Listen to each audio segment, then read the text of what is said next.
নমস্কাৰ নিউজ আসামলৈ স্বাগতম। এই মুহূৰ্তত ওলাই আহিছে আজিৰ দিনটো বহুকেইটা গুৰুত্বপূৰ্ণ খবৰ। আজি হৈছে 17 জুন বৃহস্পতিবাৰ। আজি ৰাতিপুৱা ৰাজ্যখনৰ লগতে ভাৰতৰ বিভিন্ন প্ৰান্তৰ পৰা বহুকেইটা গুৰুত্বপূৰ্ণ খবৰ আপোনালোকৰ বাবে যুগুতাই আনিছোঁ।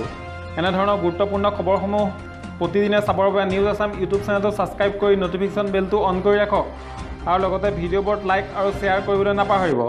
এতিয়া আহিছোঁ আজিৰ দিনটোৰ বিতং খবৰলৈ।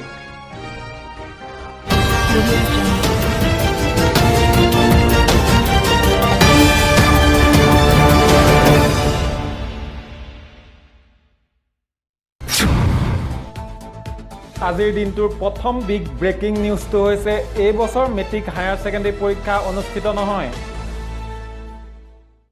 কোভিড পৰিস্থিতিৰ পৰিপ্ৰেক্ষিতত ৰাজ্যত এই বছৰ হাইস্কুল শিক্ষান্ত পৰীক্ষা, উচ্চতৰ মাধ্যমিক শিক্ষান্ত পৰীক্ষা আৰু হাই মাদ্ৰাজা পৰীক্ষা অনুষ্ঠিত কৰা নহ'ব বুলি আজি অনুষ্ঠিত হোৱা ৰাজ্যিক কেবিনেট সভাত সিদ্ধান্ত গ্ৰহণ কৰা হয়। এই সম্পৰ্কে চূড়ান্ত সিদ্ধান্ত অহা 18 জুনত লোৱা হ'ব। উল্লেখযোগ্য যে কিছুদিনৰ আগতে মুখ্যমন্ত্ৰী হিমন্ত বিশ্ব শৰ্মাই কৈছিল যে উপৰোক্ত পৰীক্ষাসমূহ জুলাইৰ 15ৰ পৰা 20 তাৰিখৰ ভিতৰত অনুষ্ঠিত কৰিব পৰা হ'ব যদিহে কোভিড সংক্ৰমণৰ হাৰ জুলাই মাহৰ আৰম্ভণিত 2% নিম্নগামী হয়। আজিৰ দ্বিতীয় গুৰুত্বপূৰ্ণ খবৰটো হৈছে লখিমপুৰলৈ প্ৰতিৰক্ষা মন্ত্ৰী ৰাজনাথ সিং। অসম অৰুণাচল সীমান্তত উদ্বোধন কৰিব 12টাকৈ পথ। কাইলৈ লখিমপুৰত আহি উপস্থিত হ'ব দেশৰ প্ৰতিৰক্ষা মন্ত্ৰী ৰাজনাথ সিং। অসম অৰুণাচল সীমান্তৰ 12টাকৈ পথ উদ্বোধন কৰিবৰ বাবে আহিব দেশৰ প্ৰতিৰক্ষা মন্ত্ৰীগৰাকী। জানিব পৰা মতে কাইলৈ পুৱা 9:30 দিল্লী বিমানবন্দৰৰ পৰা এখন বিশেষ বিমানে লখিমপুৰলৈ আহিব প্ৰতিৰক্ষা মন্ত্ৰীগৰাকী। উক্ত আটাইকেইটা পথ অৰুণাচলৰ বুলি জানিব পৰা গৈছে।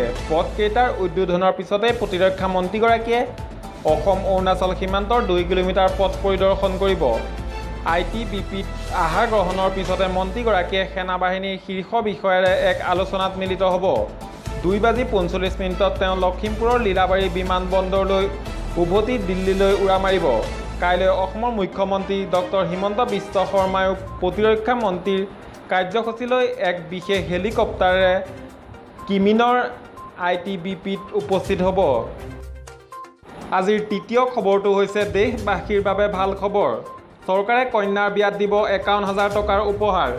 কেনেদৰে এই সুবিধা ল'ব পাৰি জানো আহক। দেশৰ সংখ্যালঘু সম্প্ৰদায়ৰ ছোৱালীসকলৰ মাজত উচ্চ শিক্ষা প্ৰচাৰৰ উদ্দেশ্যে PMSSY আৰম্ভ কৰা হৈছে।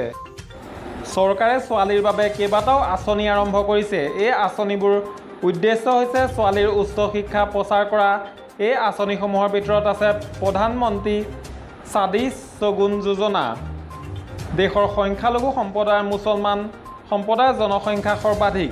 সংখ্যালঘু সম্প্ৰদায়ত বিশেষকৈ মুছলমান সম্প্ৰদায়ৰ উচ্চ শিক্ষাৰ অৱস্থা অতি দুৰ্বল। এনে পৰিস্থিতিত দেশৰ সংখ্যালঘু সম্প্ৰদায়ৰ ছোৱালীসকলৰ মাজত উচ্চ শিক্ষা প্ৰচাৰৰ উদ্দেশ্যে PMSSY আৰম্ভ কৰা হৈছে। চৰকাৰে 51,000 টকা পৰিশোধ কৰে এই আঁচনিৰ বাবে। মোদী চৰকাৰে প্ৰধানমন্ত্ৰী শাদী শগুন যোজনাৰ অধীনত বিবাহ পূৰ্ব স্নাতক সম্পূৰ্ণ কৰা সংখ্যালঘু সম্প্ৰদায়ৰ ছোৱালীসকলক 51,000 টকা পৰিশোধ কৰে। আঁচনিখনৰ উদ্দেশ্য হৈছে মুছলমান ছোৱালী আৰু তেওঁলোকৰ অভিভাৱকসকলক বিশ্ববিদ্যালয় বা মহাবিদ্যালয় পৰ্যায়ৰ অধ্যয়ন সম্পূৰ্ণ কৰিবলৈ উৎসাহিত কৰা। এইসকল লোকেহে এই আঁচনিৰ সুবিধা লাভ কৰিব। চৰকাৰে আৰম্ভ কৰা শাদী শগুন যোজনাই কেৱল বিদ্যালয় পৰ্যায়ত বেগম হজৰত মহল ৰাষ্ট্ৰীয় বৃত্তি লাভ কৰা মুছলমান ছোৱালীসকলক লাভান্বিত কৰে। বেগম হজৰত মহল ৰাষ্ট্ৰীয় বৃত্তি মুছলমান, খ্ৰীষ্টান, শিখ, বৌদ্ধ, জৈন আৰু পাৰ্চী সম্প্ৰদায়ৰ ছোৱালীসকলক দিয়া হয়। এই পৰিকল্পনাৰ বাবে কেনেদৰে আবেদন কৰিব? আপুনি কেন্দ্ৰীয় চৰকাৰৰ সংখ্যালঘু কল্যাণ মন্ত্ৰালয়ৰ পৰা শাদী শগুন আঁচনিৰ বিষয়ে বিতং তথ্য প্ৰাপ্ত কৰিব পাৰে। যদি আপুনি আঁচনিৰ বিষয়ে অধিক জানিব বিচাৰে তেন্তে www.india.gov.in schemes Maulana Azad education ফাউণ্ডেশ্যনত ক্লিক কৰি জানিব পাৰিব। আজিৰ আন এটা প্ৰধান গুৰুত্বপূৰ্ণ খবৰ হৈছে ঘৰত থাকিব লাগিব এইখিনি সুবিধা, অন্যথা কৰোনাত আক্ৰান্ত ৰোগী থাকিব নোৱাৰিব হোম আইচলেশ্যনত। হিমন্ত বিশ্ব শৰ্মাৰ পঞ্চম কেবিনেটত 5টা গুৰুত্বপূৰ্ণ সিদ্ধান্ত কি কি? মুখ্যমন্ত্ৰী হিমন্ত বিশ্ব শৰ্মাৰ পঞ্চমখন কেবিনেট বৈঠক বুধবাৰে অনুষ্ঠিত হয় জনতা ভৱনত। পুৱা 11 বজাৰ পৰা দুপৰীয়া 1 বজালৈ অনুষ্ঠিত হোৱা কেবিনেট বৈঠকত 5টা গুৰুত্বপূৰ্ণ সিদ্ধান্ত গ্ৰহণ কৰা হয়। ৰাজ্যৰ শেহতীয়া কৰোনা পৰিস্থিতিৰ সন্দৰ্ভত কেবিনেট বৈঠকত দীঘলীয়া সময় ধৰি পৰ্যালোচনা কৰা হয়। শেহতীয়া কৰোনা পৰিস্থিতিৰ প্ৰতি লক্ষ্য ৰাখি ৰাজ্য চৰকাৰে সলনি কৰিছে হোম আইচলেশ্যনৰ নীতি। এই সন্দৰ্ভত স্বাস্থ্যমন্ত্ৰী কেশৱ মহন্তই জানিবলৈ দিয়ে যে সুকীয়া শৌচালয় আৰু কোঠাৰ ব্যৱস্থা নাথাকিলে কোনো ক'ভিড পজিটিভ লোকক হোম আইচলেশ্যনত থাকিব নোৱাৰিব আৰু এই ক্ষেত্ৰত স্বাস্থ্য তথা প্ৰশাসনে কঠোৰ ব্যৱস্থা লোৱাৰ সিদ্ধান্ত লোৱা হ'ব। ইয়াৰ উপৰিও আজিৰ কেবিনেটে ৰাজ্যত নতুনকৈ 4টা ফৰেনচিক লেবৰেটৰী স্থাপনৰ বাবে অনুমোদন জনায়। এই ফৰেনচিক লেবৰেটৰী কেইটাক্ৰমে শিলচৰ চিকিৎসা মহাবিদ্যালয়, ডিব্ৰুগড় অসম চিকিৎসা মহাবিদ্যালয়, তেজপুৰ চিকিৎসা মহাবিদ্যালয় আৰু বঙাইগাঁও অসামৰিক চিকিৎসালয়ত স্থাপন কৰা হ'ব। নতুনকৈ স্থাপন কৰিবলগীয়া ফৰেনচিক লেবৰেটৰী কেইটা কাৰ্যক্ষম হৈ উঠিলে আৰক্ষীৰ অপৰাধ অনুসন্ধান ব্যৱস্থা অধিক শক্তিশালী হ'ব বুলি জানিবলৈ দিয়ে মন্ত্ৰী পীযুষ হাজৰিকাই।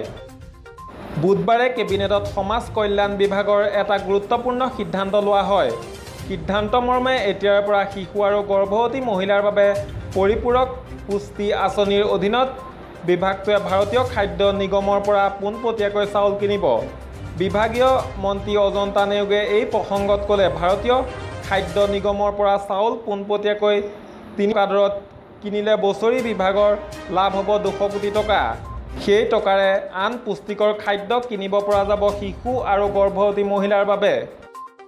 কেবিনেটত নতুনকৈ প্ৰতিষ্ঠা কৰা মাধৱদেৱ বিশ্ববিদ্যালয়, ভট্টদেৱ বিশ্ববিদ্যালয়, সাংস্কৃতিক বিশ্ববিদ্যালয়, সতী সাধনী বিশ্ববিদ্যালয় আৰু ৰবীন্দ্ৰনাথ বিশ্ববিদ্যালয়ৰ বিধিত অনুমোদন জনায়।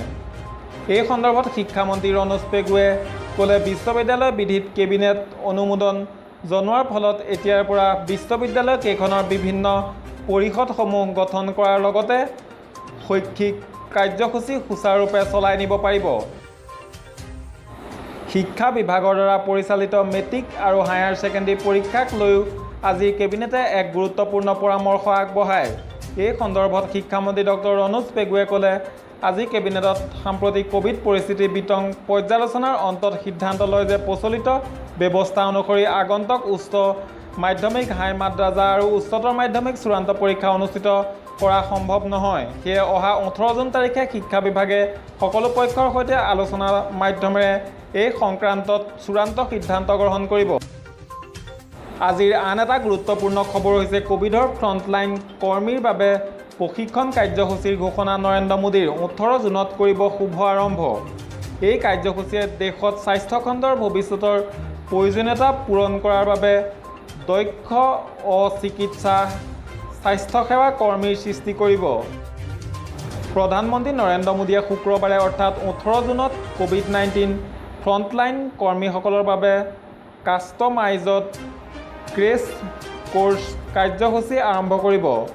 এক বিবৃতি অনুসৰি 26খন ৰাজ্যৰ 111টা প্ৰশিক্ষণ কেন্দ্ৰত পুৱা 11 বজাত ভিডিঅ' কনফাৰেন্সৰ জৰিয়তে এই কাৰ্যসূচী আৰম্ভ কৰিব দেশৰ প্ৰধানমন্ত্ৰীগৰাকীয়ে। কেন্দ্ৰীয় দক্ষতা বিকাশ আৰু উদ্যোগ মন্ত্ৰী ডক্টৰ মহেন্দ্ৰনাথ পাণ্ডেও উপস্থিত থাকিব এই অনুষ্ঠানত। কাষ্টমাইজড ক্ৰেছ কোৰ্ছ কাৰ্যসূচীৰ লক্ষ্য হৈছে সমগ্ৰ দেশৰ 1 লাখৰো অধিক ক'ভিড যোদ্ধাৰ দক্ষতা বিকাশ কৰা। এই প্ৰশিক্ষণটোত home care support, basic care support, advance care support, emergency care support, sample collection support আৰু মেডিকেল ইকুইপমেণ্ট ছাপোৰ্টৰ দৰে 6 কাষ্টমাইজড জবৰ অধীনৰ ক'ভিড যোদ্ধাসকলক দিয়া হ'ব। ইয়াক প্ৰধানমন্ত্ৰীৰ কৌশল বিকাশ যোজনাৰ কেন্দ্ৰীয় উপাদান 3.0ৰ অধীনত এক বিশেষ কাৰ্যসূচী হিচাপে প্ৰস্তুত কৰা হৈছে, যাৰ মুঠ বিত্তীয় ব্যয় হৈছে 276 কোটি টকা। এই কাৰ্যসূচীয়ে স্বাস্থ্যখণ্ডত জনশক্তিৰ বৰ্তমান আৰু ভৱিষ্যতৰ প্ৰয়োজনীয়তা পূৰণ কৰাৰ বাবে দক্ষ অচিকিৎসা স্বাস্থ্যসেৱা কৰ্মী সৃষ্টি কৰিব বুলি আশা প্ৰকাশ কৰা হৈছে। ধন্যবাদ। আজিৰ বাতৰিৰ পৰা বিদায় লৈছোঁ। গুৰুত্বপূৰ্ণ খবৰৰ বাবে চাই থাকক নিউজ আছাম আৰু লগতে নিউজ আছাম ইউটিউব চেনেলটো ছাবস্ক্ৰাইব কৰিবলৈ নাপাহৰিব।